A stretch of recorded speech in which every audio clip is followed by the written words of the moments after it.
জনাব আজিজ চৌধুরী।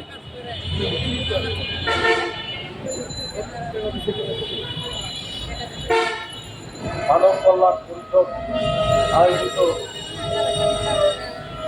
জায়নবাদ ইসরায়েলের বিরুদ্ধে এবং নিরীহ ফিলিস্তিনি মুসলমানের পক্ষে আয়োজিত গণসচেতনতা কর্মসূচি এবং লিফলেট বিতরণ কর্মসূচি আজকের এই সমাবেশের সম্মানিত সভাপতি, উপস্থিত নেতৃবৃন্দ, আমার সামনে পথচারী সম্মানিত পথচারীবৃন্দ এবং সম্মানিত সাংবাদিক ভাই বোনেরা, আসসালামু আলাইকুম।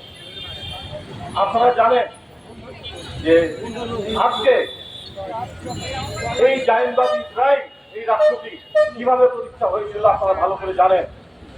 1920 সালে ব্রিটিশদের সহযোগিতায় এই ব্রিটিশরা ফিলিস্তিনে ইহুদিকে বসতি স্থাপনের অনুমতি দিয়েছিল। আস্তে আস্তে তারা এই ইহুদিরা এই জায়গাগুলো দখল করে তাদের বসতি স্থাপন করে এবং ব্রিটিশ এবং আমেরিকার সহযোগিতায় তারা আজকে এখানে পুরো ফিলিস্তিনকে দখল করার একটা অপচেষ্টা চালিয়ে যাচ্ছে। আজকে নিরীহ ফিলিস্তিনির উপর কি পরিমাণ অত্যাচার হচ্ছে আপনারা জানেন। এই গত রমজানে আপনারা দেখেছেন দৃশ্যগুলো, মানে চোখে ভাসলে মানে চোখে পানি চলে আসে। আর ঘাস দিয়ে তারা স্যুপ তৈরি করে তারা খেয়েছে। রমজানে তারা খাদ্য পায় নাই, তারপর তারা রোজা রেখেছে।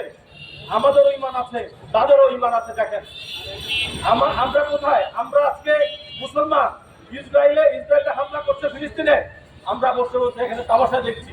আমরা কিছু কিছু লোক বলি যে আমরা কি যুদ্ধ করতে পারবো ফিলিস্তিনে গিয়ে? আমরা কি করতে পারবো? সম্পূর্ণ ভুল ধারণা নিয়ে এই মুসলমান ভাইরা বসবাস করছেন। ইমানের সর্বনিম্ন স্তর হচ্ছে ঘৃণা করা। আপনি যুদ্ধে যেতে পারবেন না, আপনি কিছু করতে পারবেন না, অন্ততপক্ষে মনে মনে ঘৃণা করবেন। আল্লাহর কাছে একদিন যদি আমাকে জিজ্ঞাসিত হতে হয়, বলতে পারবো আল্লাহ আমি ফিলিস্তিনে যেতে পারি নাই, আমি তোমার দেয়া জবান কণ্ঠ দিয়ে আমি ইসরায়েলের বিরুদ্ধে নিরীহ ফিলিস্তিনের পক্ষে আমি প্রতিবাদ করেছিলাম। আল্লাহ এইটুকু অন্তত বলতে পারবো। আপনারা জানেন আজকে যারাই ফিলিস্তিনের পক্ষে এই মুসলমানদের বিরুদ্ধে কথা বলতেছে তাদেরকে দেখেন আমেরিকা এবং ইসরায়েলকে হামলা করে, ইয়েমেনের উপরে হামলা করতেছে, তেল বন্দরে হামলা করতেছে, হুতি বিদ্রোহীদের উপর হামলা করতেছে, ইরানের উপরও নিষেধাজ্ঞা দেওয়ার চেষ্টা করতেছে এবং যুদ্ধের পায়তারা করতেছে। আগে আপনারা জানেন এই সৌরসুলতানে দেশের সমস্ত আলেমদের একটা মহাসম্মেলন হয়েছিল। সেখানে একটি ঘোষণাপত্র পাঠ করা হয়েছিল। এখান থেকে বলা হয়েছে, বাইতুল মোকাররমের সম্মানিত খতিব সাহেব বলেছেন যে মুসলিম দেশের উদ্দেশ্যে বলেছিলেন যে তারা যেন ইসরায়েলের সঙ্গে সব ধরনের সম্পর্ক ছিন্ন করে এবং বিশ্ব নেতৃবৃন্দের প্রতি আহ্বান জানিয়েছিলেন তারা যেন ইসরায়েলের উপর চাপ প্রয়োগ করে যাতে নিরীহ ফিলিস্তিনির উপর নির্মম অত্যাচার এবং নিপীড়ন বন্ধ করে। কিন্তু সেই কথা তারা কর্ণপাত করে নাই। আজকে আমরা এই মানব কল্যাণ পরিষদ যদিও ছোট্ট করে সেটা আয়োজন করেছি, তারপরও আমি মনে করি এই আয়োজন বিরাট একটি গুরুত্ব এবং তাৎপর্য বহন করে। আমরা আমাদের ইমানি দায়িত্ব থেকে আমরা আজকে এই সমাবেশের আয়োজন করেছি। প্রত্যেক মুসলমান ভাইদের বলবো আপনারা আপনাদের নিজ দায়িত্ব থেকে ইমানি দায়িত্ব পালন করেন। আজকে ইসরায়েলি পণ্য আজকে আমাদের দেশে সয়লাভ হয়ে গেছে। আমরা বিভিন্ন মাধ্যমে প্রচার করতেছি ইসরায়েলি পণ্য বয়কট করেন, বয়কট করেন। আমি কিছুদিন আগে এই 4-5 দিন আগে একজন লোককে পেয়েছিলাম। লোকটা মুরব্বী, দাড়ি টুপিওয়ালা, উনি কোকোলা খাচ্ছেন।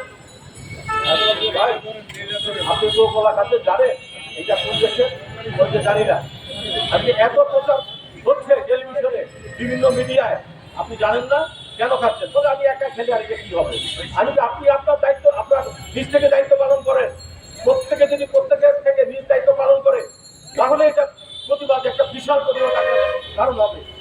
আজকে আপনি দেখেন একটা জ্বলন্ত উদাহরণ দিই, এই যে আমাদের প্রতিনিধি যে ভারত কি বলেছিল, তারা আমাদের উপরে আমরা না গেলে কিছু হবে না, আমরা পণ্য না কিনতে তাদের আমরা মানে অসুবিধায় পড়ে যাবো। আজকে দেখেন আজকে তারা প্রতিনিধি কলকাতায় ভারতে আজকে দেখেন তাদের হোটেল মোটেল ব্যবসা বাণিজ্য সব লাগিয়ে উঠেছে আমরা না দেওয়া হবে। এটা একটা বাস্তব প্রমাণ। সবাইকে আমি অনুরোধ করবো যে মুসলমান ভাইরা আপনারা ইমানের দায়িত্ব পালন করেন। কিছুদিন আগে একটা দৃশ্য, একটা কথা আমার এখনো চোখে আসে।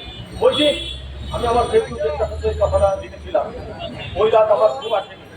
একজন মহিলা ইসরায়েলি বোমার আঘাতে তার ছেলে শিশুর দুটা পা উড়ে গিয়েছে। সেই শিশুটিকে কোলে করে ধরে নিয়ে 7 মাইল দূরে যাওয়ার পরে যখন হাসপাতালে পৌঁছালো, তখন তার শিশুটি বিস্ফোরণীয় হয়ে প্রাণ ত্যাগ করল, ছেলেটি মারা গেল। তখন এই মহিলা মুসলিম উম্মার প্রতি বিদ্বেষ ভাবে আফসোস করে বলেছিলেন যে আমার হিজাব দিয়ে আমার ছেলে পা দুটো রক্ত বন্ধ করার জন্য বেঁধেছিলাম। আমার এই হিজাব আমার মুসলিম উম্মার জন্য, আমার ছেলের জন্য যতটুকু কাজে এসেছে, কিন্তু মুসলিম উম্মা আমাদের জন্য বিন্দু মাত্র কাজে আসে নাই। এই কথাটুকু আমাকে এমন ভাবে নাড়া দিয়েছিল, এবং আমাকে না, বিশ্ববিদ্যালয়কে নাড়া দিয়েছিল। তাই আসুন আমরা প্রত্যেকেই আমাদের নিজ নিজ জায়গা থেকে আমরা আমাদের ইমানি দায়িত্ব পালন করি। আমরা ইসরায়েলি পণ্য বয়কট করব। ইসরায়েলি পণ্য কি কি আছে আপনারা জানেন, থেকে শুরু করে কোমল পানীয় থেকে শুরু করে আপনারা দেখে নেবেন, আপনারা খাবেন না। আমাদের বিকল্প হিসেবে আমাদের দেশীয় পণ্য রয়েছে, দেশীয় পানীয় রয়েছে, কোমল পানীয় রয়েছে, আপনারা সেগুলো খাবেন। তাই আজকে আপনাদের প্রতি আমি বিনীত এবং দত্ত আহ্বান জানাই, ইসরায়েলকে বয়কট করুন। ইসরায়েল নিপাত, ফিলিস্তিন মুক্তি পান। আজকে এই সমাবেশে মানব কল্যাণ পরিষদকে আমি ধন্যবাদ এবং কৃতজ্ঞতা জানাই আমাকে আমন্ত্রণ জানার জন্য। সবাইকে আবারও আমি আন্তরিক ধন্যবাদ এবং কৃতজ্ঞতা জানিয়ে আমি আমার বক্তব্য শেষ করছি। খোদা হাফেজ।